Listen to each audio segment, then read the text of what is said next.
नमस्कार मित्रों, प्रणाम, अभिवादन। मैं आचार्य चंद्रदेव आपका स्वागत करता हूं गैलेक्सी ऑफ वैदिक एस्ट्रोलॉजी में। आज हमने अपने पिछले सेशन में आपको सूर्य और चंद्रमा की ज्योति के बारे में बताया था, इनकी स्थान निर्धारण के बारे में बताया था और स्थान निर्धारण के साथ साथ इनके आधार पर तिथि निर्धारण के बारे में बताया था। जैसा कि आप जानते हैं कि तिथि का निर्धारण सूर्य के सापेक्ष चंद्रमा की स्थिति से किया जाता है। चंद्रमा सूर्य से जितना आगे या पीछे होगा उसके आधार पर तिथि का निर्धारण होता है। इसलिए चंद्रमा की स्थिति अंश और पला में लेकर उसमें से सूर्य की स्थिति को घटा देते हैं और उसको 12 से भाग करते हैं। जो संख्या आती है उसमें एक जोड़ के तिथि का निर्धारण हो जाता है कि आज तिथि ये है, एकादशी है, द्वादशी है, पूर्णिमा है या अमावस्या है। लेकिन समय के साथ ये भी देखा गया कि सूर्य के स्थान में भी परिवर्तन होता रहता है। अब इन दोनों की स्थिति का निर्धारण कैसे किया जाए? सूर्य के सापेक्ष चंद्रमा की स्थिति का निर्धारण तो कर लिया, लेकिन सूर्य की स्थिति का निर्धारण कैसे किया जाए? इसके लिए एक ऐसे बिंदु के निर्धारण की जरूरत महसूस हुई जो सामान्यतः स्थिर हो और जिसके सापेक्ष सूर्य, चंद्रमा और दूसरे खगोलीय पिंडों की स्थिति का निर्धारण किया जा सके। काफी शोध हुए, विद्वानों ने, ज्योतिष विद्वानों ने बहुत शोध किया और उसके बाद एक चित्रा तारे का निर्धारण किया, चित्रा नक्षत्र का निर्धारण किया, जिसके सापेक्ष सभी खगोलीय पिंडों की स्थिति का निर्धारण किया जाने लगा। इस पद्धति को चित्र पक्षीय अक्षांश कहते हैं और इसको निर्यण पद्धति भी कहा गया। निर्यण इसलिए क्योंकि इसमें चित्रा नक्षत्र की स्थिति को अपरिवर्तनीय माना गया है। यह बात अलग है कि बाद में चित्रा नक्षत्र की स्थिति में भी सूक्ष्म परिवर्तनों का पता चला और इस नई स्थिति के सामंजस्य के लिए सायन पद्धति को अपनाया जाने लगा। इसमें हर वर्ष चित्रा नक्षत्र की स्थिति को दोबारा से परिभाषित किया जाता है, उसमें जो अंतर है उस मान को अपने फलादेश में जोड़ा जाता है। लेकिन लगभग सभी पद्धतियों में निर्यण पद्धति का ही फलादेश के लिए प्रयोग किया जाता है। अब हम सभी ग्रहों का, सभी नक्षत्रों का, सभी खगोलीय पिंडों का जो अध्ययन करते हैं वो कहाँ से करते हैं? पृथ्वी पे रह के ही करते हैं। तो शुरू में पृथ्वी को स्थिर माना गया और दूसरे ग्रहों और उपग्रहों को सबको क्या माना गया? चलायमान माना गया। ये घूमते रहते हैं, पृथ्वी स्थिर है। लेकिन बाद में वास्तविकता पता चली कि पृथ्वी तो स्वयं ही सूर्य के चारों तरफ घूम रही है और सारे ग्रह भी सूर्य की परिक्रमा कर रहे हैं। केवल चंद्रमा जो है पृथ्वी की परिक्रमा कर रहा है। अब लेकिन अवलोकन जो है हम वो पृथ्वी के सापेक्ष करते हैं, पृथ्वी पर रह के करते हैं। इसलिए सूर्य और चंद्रमा की स्थिति का निर्धारण हम उसी तरह से करते हैं जैसे हम दूसरे ग्रहों के स्थिति का निर्धारण करते हैं। अब एक चीज और पाई गई कि चंद्रमा के परिक्रमा पथ को हमने सूर्य के परिक्रमा पथ के सापेक्ष आरोपित किया तो ये देखा कि सभी ग्रह और नक्षत्र इस परिक्रमा पथ की विषुवत रेखा के अधिकतम 8 अंश ऊपर या 8 अंश नीचे तक रहकर ही सूर्य का परिभ्रमण करते हैं। तो इस 16 अंश की आकाशीय पट्टी को क्या कहा गया? बचक्र, अंग्रेजी में जिसको जोडियाक कहते हैं, जोडियाक के नाम से पहचाना गया। और इसमें 360 डिग्री का 30-30 डिग्री में विभाजन किया गया। बाद में इसके और भी विभाजन हुए जिनके बारे में हम आगे बात करेंगे। तिथि का निर्धारण हम आपको पहले ही बता चुके हैं कि सूर्य चंद्रमा की स्थिति में से सूर्य की स्थिति को घटा के 12 से भाग करने पे तिथि का पता चल जाता है।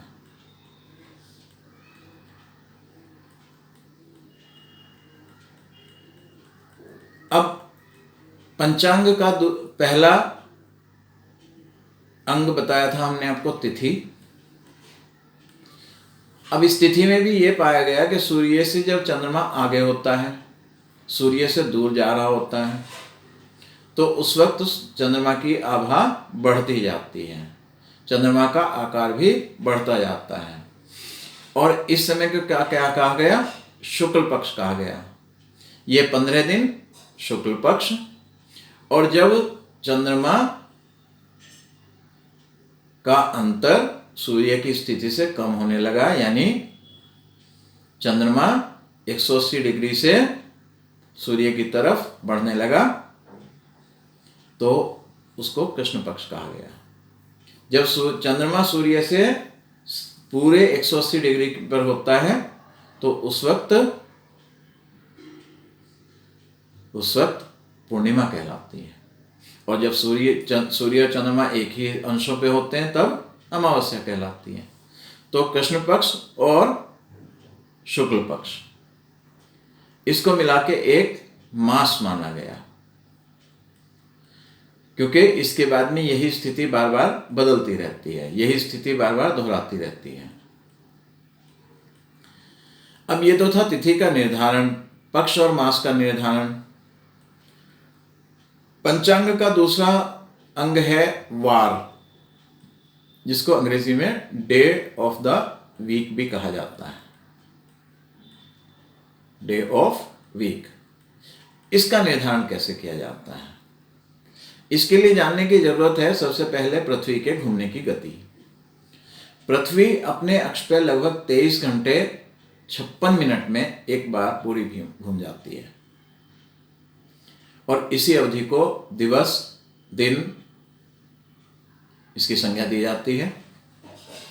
और पृथ्वी के घूमने के कारण जो भी भाग पृथ्वी का सूर्य के सामने आके प्रकाशित हो गया उसको दिन कहा जाता है, और जो भाग सूर्य से दूर होने के कारण अंधकार में चला गया उसको रात्रि कहा जाता है। तो एक दिन और एक रात्रि को मिलाकर अहोरात्र या दिवस की संज्ञा पूर्ण होती है। अब इस अहोरात्र की बात कर रहे हैं, दिन और रात्रि दोनों को मिला के। तो इसमें वैदिक ज्योतिष के अनुसार कुल 60 घटी में इसका विभाजन किया गया, दिन और रात्रि का 60 घटी में विभाजन किया गया। और इस 60 घटी के अंदर 24 होरा का निर्धारण किया गया। 60 घटी में 30 होरा, 30 घटी, कुल 60 घटी जिसमें 24 होरा है। 24 होरा में से 12 होरा दिन की और 12 होरा रात्रि के समय की। अब ये जो होरा है ये लगभग 2.5 घड़ी के बराबर होता है, 2.5 घटी। एक घटी जो अंग्रेजी में समय निर्धारण है उसके 24 मिनट के बराबर होती है, और 2.5 घटी मतलब 60 मिनट, और 2.5 घटी के बराबर एक होरा। तो ये जो होरा है, इसी होरा से अंग्रेजी का HOUR आवर, इसी से आवर की उत्पत्ति हुई है। लेकिन अंग्रेजी का जो आवर है उसकी जो अवधि है वो स्थिर है। 60 मिनट मतलब 60 ही मिनट होंगे, हर आवर के अंदर 60 मिनट होंगे, चाहे वो दिन का हो चाहे रात्रि का हो। लेकिन वैदिक ज्योतिष में होरा का मान बदलता रहता है। दिनमान के अनुसार और रात्रिमान के अनुसार होरा का मान परिवर्तित होता है। अगर जैसे सर्दियों की बात करें, सर्दियों में दिन छोटा होता है, सूर्योदय से सूर्यास्त के बीच का जो समय है वो कम होता है, लेकिन इस समय को भी 12 होरा में ही परिवर्तित किया जाता है, 12 होरा में ही विभाजन किया जाता है, तो होरा छोटी हो गई। ऐसे इसी तरह से रात्रिमान को भी जो है 12 भागों में विभाजित किया जाता है, उसको भी एक होरा कहा गया। तो दिन की होरा छोटी हो गई और रात्रि हो गई होरा बड़ी हो गई। ये आपका दिनमान और रात्रिमान के आधार पे परिवर्तन हो गया। अब गर्मियों में अगर देख लें तो गर्मियों में क्या होता है, दिन बड़ा होता है, यानी दिन की होरा बड़ी और रात्रि की होरा छोटी। दिन की होरा बड़ी क्योंकि दिनमान अधिक होता है, रात्रिमान कम होता है, तो दिन की होरा बड़ी हो गई और रात्रि की होरा छोटी हो गई। लगभग ये देखा गया कि सर्दियों में दिन का मान लगभग 10 घंटे होता है, दिनमान लगभग 10 घंटे कम से कम, और रात्रिमान अधिकतम 14 घंटे। इसी तरह गर्मियों में दिनमान अधिकतम 14 घंटे और रात्रिमान कम से कम 10 घंटे। तो इसी आधार पे होरा की अवधि परिवर्तित होती रहती है। ये जो होरा है इनका स्वामी जो है एक ग्रह होता है, और ये पहले से निर्धारित होता है किस होरा का स्वामी कौन सा ग्रह होगा।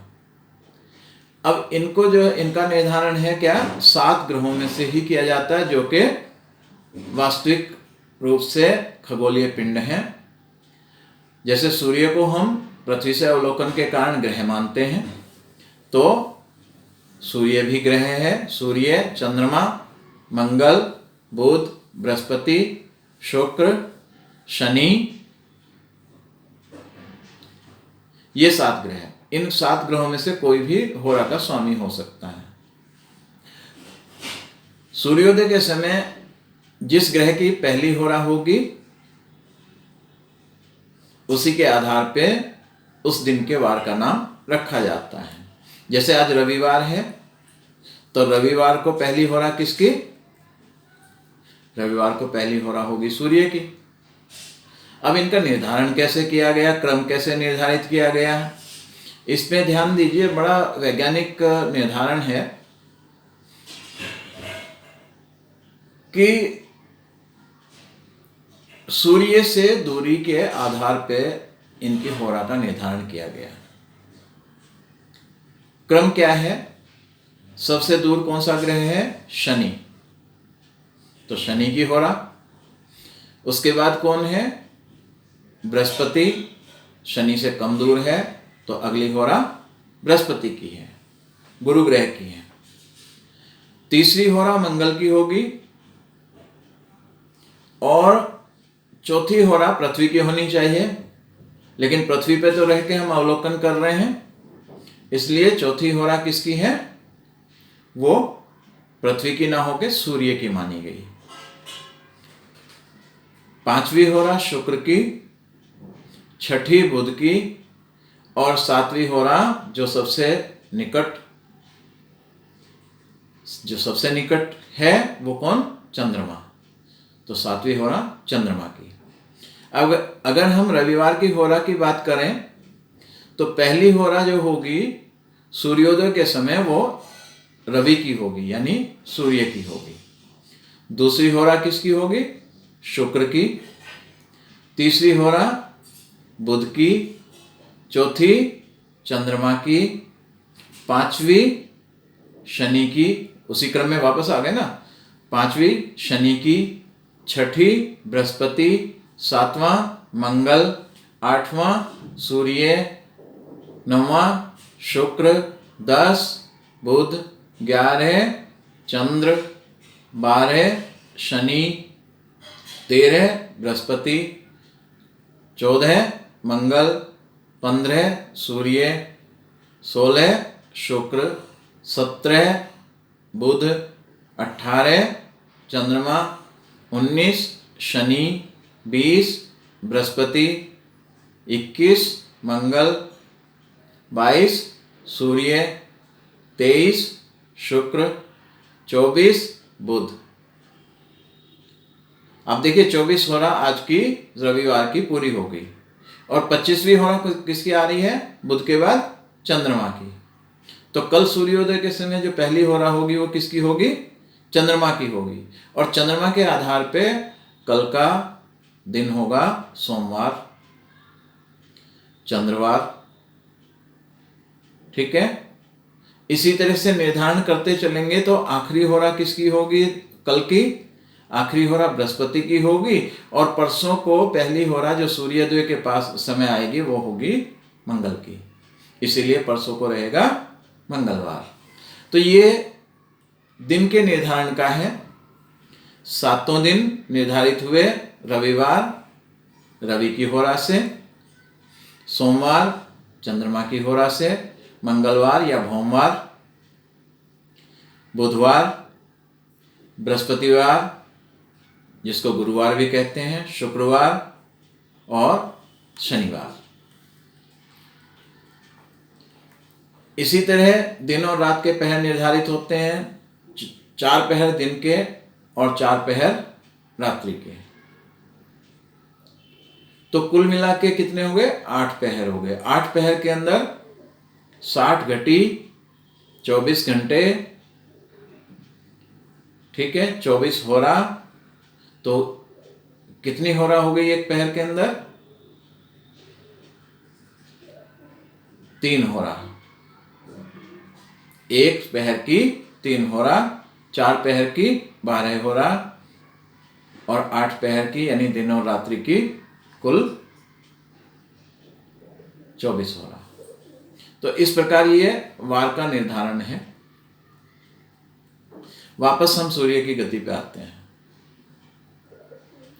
सूर्य की गति की बात करते हैं तो वास्तव में पृथ्वी सूर्य के चारों ओर परिभ्रमण कर रही है, लेकिन हम सूर्य पृथ्वी पे स्थित होकर सभी ग्रहों उपग्रहों का अवलोकन कर रहे हैं, इसलिए हम पृथ्वी के सापेक्ष ही सूर्य की गति को लेंगे। तो वैदिक ज्योतिष में कहा गया कि सूर्य पृथ्वी की परिक्रमा लगभग 365.25 इतने समय में पूर्ण करता है और इसको एक वर्ष कहा जाता है। इसकी औसत गति लगभग 1 अंश प्रतिदिन से कुछ कम ही है, लेकिन पृथ्वी से अवलोकन करने पे कभी ये कुछ कम तो कभी 1 अंश से कुछ अधिक इसकी गति दिखाई देती है।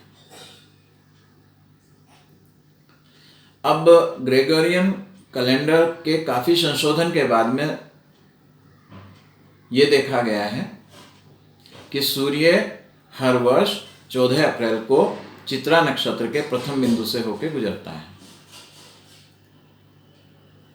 ठीक है, अब लेकिन इसमें क्या है कि थोड़ा सा अंतर आ जाता है, क्योंकि ये चौथाई दिन का जो है, चौथाई दिन को तो कहीं काउंट नहीं कर सकते, इसलिए इसको समायोजित करने के लिए हर चौथे वर्ष एक लीप का दिन फरवरी में बढ़ा के पूरा कर लिया जाता है। एक समस्या और भी है कि ये अब अगर हम हर साल हर चौथे साल एक लीप का दिन बढ़ा के पूरा करें तो 100 साल में इतना अंतर हो जाता है कि एक दिन एक्स्ट्रा हो जाएगा। तो ये 100 साल में जो एक दिन एक्स्ट्रा हो जाता है, इसको समायोजित करने के लिए क्या किया गया कि जो वर्ष 400 से भाग होता है उसको लीप ईयर कहा जाता है और इसी तरह से जो 4 से भाग होता है उसको लीप ईयर के कहा जाता है।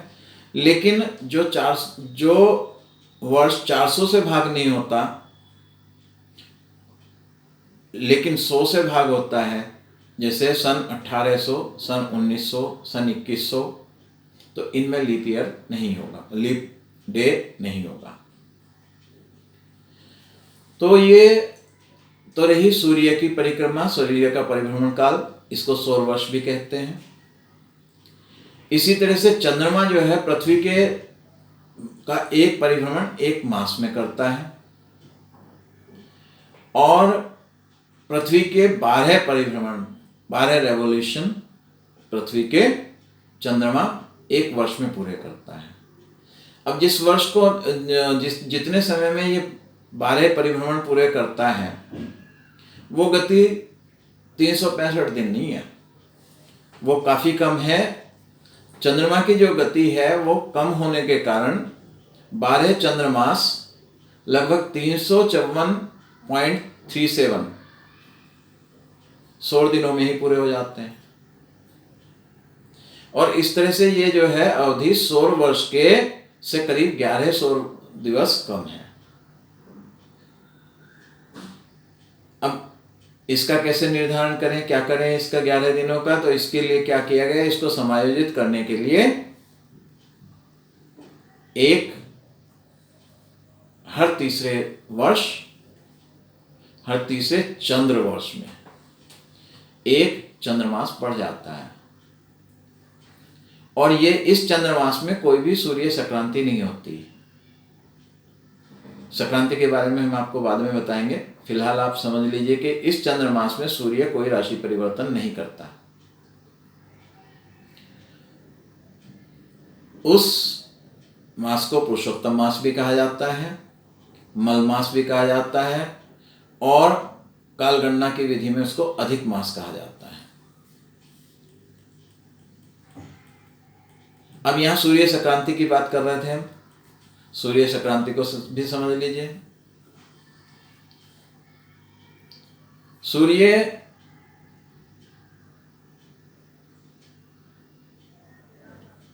सूर्य की संक्रांति को समझने के लिए पहले समझने की जरूरत है कि भचक्र को जो है वो 360 अंशों में बांटा गया है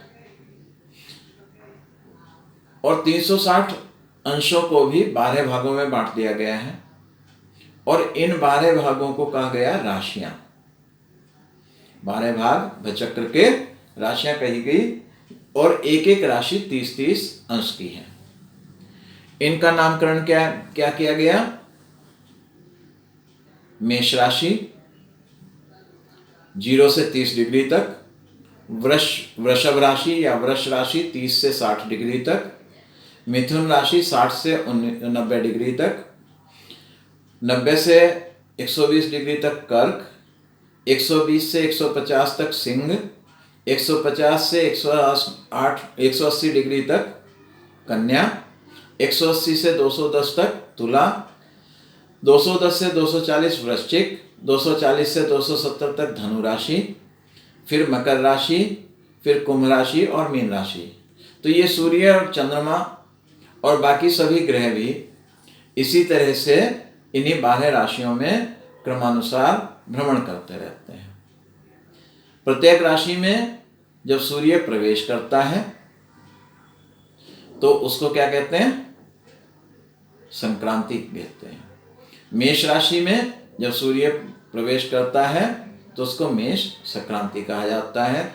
ये सामान्यतः 14 अप्रैल को होता है और आप लोग हर साल मनाते ही हैं मकर संक्रांति। ये भी लगभग 14 या 15 जनवरी को होता है, क्योंकि समय के साथ में गति में कुछ परिवर्तन है तो उसके साथ ये संक्रांति थोड़ा सा कुछ घंटे शिफ्ट हो सकती है, इसीलिए 14 या 15 जनवरी को मकर संक्रांति होती है। जबकि जो मेष संक्रांति है वो निर्धारित है, वो 14 अप्रैल को ही होती है, जिसको जनरली पंजाब में बैसाखी भी कहा जाता है। अब सौर मास की जो संज्ञा है, सौर मास को हम पहचानते हैं किस चीज से? इसी चीज से पहचानते हैं। मेष सौर मास मेष, वृष, मिथुन, कर्क, सिंह, कन्या, तुला, वृश्चिक, धनु, मकर, कुंभ और मीन, ये सब सौर मास हैं। और चंद्रमास की संज्ञा, चंद्रमास के नाम का निर्धारण जो है उस नक्षत्र से किया गया है जिस नक्षत्र में चंद्रमा किसी मास की पूर्णिमा पर होता है। चंद्रमास, चंद्रमा की गति, चंद्रमा की राशि, नक्षत्र, इन सबको हम अगले सेशन में समझेंगे। अगर आपको हमारे वीडियो पसंद आ रहे हैं, अगर आपको हमारे सेशन में कुछ समझ में आ रहा है, अच्छा लगता है, तो आप इस सब को जो है अपने मित्रों के बीच, अपने रिश्तेदारों के बीच, फेसबुक, व्हाट्सएप के माध्यम से शेयर भी कीजिए। और हमारे फेसबुक प्रोफाइल आचार्य चंद्रदेव, हमारा फेसबुक पेज गैलेक्सी ऑफ वैदिक एस्ट्रोलॉजी, और यूट्यूब पर हमारा चैनल आचार्य चंद्रदेव, इन सब को फॉलो, लाइक और सब्सक्राइब कीजिए। अपने मित्रों को इसके बारे में बताइए। अगला सेशन 30 दिसंबर 2023 को शनिवार को सुबह 10 बजे रहेगा। उसके लिए आप लोग हमारे व्हाट्सएप नंबर 8700003479 पर अपना संदेश भेजकर रजिस्टर भी करा सकते हैं, ताकि आपको पूरी जानकारी समय से मिल सके और आप इस सेशन में समय से शामिल हो सकें। धन्यवाद।